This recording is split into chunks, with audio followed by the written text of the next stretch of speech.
अनुवाद प्रकरण 26. प्रथम उत्पन्न आणि दशांश सादर करण्याचे विधी. तुझा देव परमेश्वर जो देश तुला वतन म्हणून देत आहे त्यात पोहोचल्यावर तू त्याचा ताबा घेऊन त्यात वस्ती करशील आणि तुझा देव परमेश्वर तुला जो देश देत आहे त्यातील जमिनीचे सर्व प्रकारचे प्रथम उत्पन्न तू घरी आणशील, तेव्हा त्यातले काही पाटीत घालून तुझा देव परमेश्वर ह्याने आपल्या नावाच्या निवासासाठी निवडलेल्या स्थानात घेऊन जा. आणि त्या समयी जो याजक असेल त्याच्याकडे जाऊन त्याला असे म्हण, तुझा देव परमेश्वर ह्याच्या पुढे मी जाहीर करतो की परमेश्वराने आम्हाला जो देश देण्याविषयी आमच्या पूर्वजांशी शपथ वाहिली होती त्यात मी आलो आहे. मग याजकाने तुझ्या हातून ती पाटी घेऊन तुझा देव परमेश्वर ह्याच्या वेदीसमोर खाली ठेवावी. तेव्हा तू आपला देव परमेश्वर ह्याच्या समक्ष असे म्हण, माझा मूळ पुरुष मरता मरता वाचलेला एक अरामी होता. तो मिसर देशात गेला व तेथे आपल्या लहानशा परिवारासह उपरी म्हणून राहिला. त्याच्यापासून तेथे एक महान पराक्रमी व बहुसंख्य राष्ट्र उत्पन्न झाले. तेथे मिसरी लोकांनी आम्हाला निर्दयतेने वागविले, गांजले व आम्हाला वेठीस लावले. पण आम्ही आमच्या पूर्वजांचा देव परमेश्वर ह्याचा धावा केला, तेव्हा त्याने आमची आरोळी ऐकली आणि आमचे दुःख, कष्ट व छळ पाहिला. तेव्हा परमेश्वराने पराक्रमी हाताने व उगारलेल्या भुजाने महाभयंकर उत्पात, चिन्हे व चमत्कार ह्यांच्या योगे आम्हाला मिसर देशातून बाहेर आणले आणि आम्हाला ह्या स्थळी आणून पोहोचविले व दुधामधाचे प्रवाह ज्यात वाहत आहेत असा हा देश आम्हाला दिला.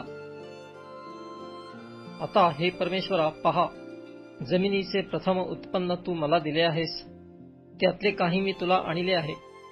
मग तू आपला देव परमेश्वर ह्याच्या समोर ती पाटी खाली ठेवून त्याला दंडवत घाल आणि तुझा देव परमेश्वर ह्याने तुला व तुझ्या घराण्याला जे जे चांगले दिले आहे त्या सर्वांबद्दल आनंद कर.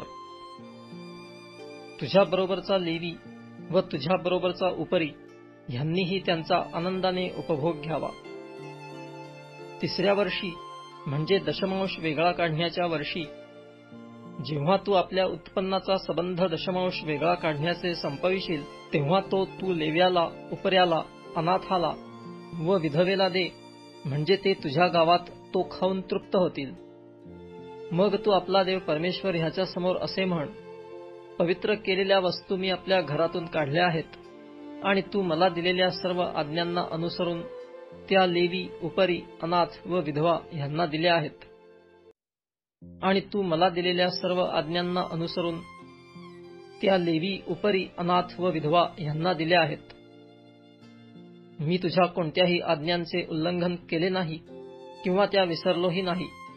मी सुतकी असताना ह्यातले काही खाल्ले नाही अथवा अशुची असताना ह्यातले काही काढून टाकले नाही अथवा मृतांकरिता त्यातले काही दिले नाही. मी आपला देव परमेश्वर ह्याचा शब्द मानला आहे. मी तुझ्या सर्व आज्ञांप्रमाणे केले आहे.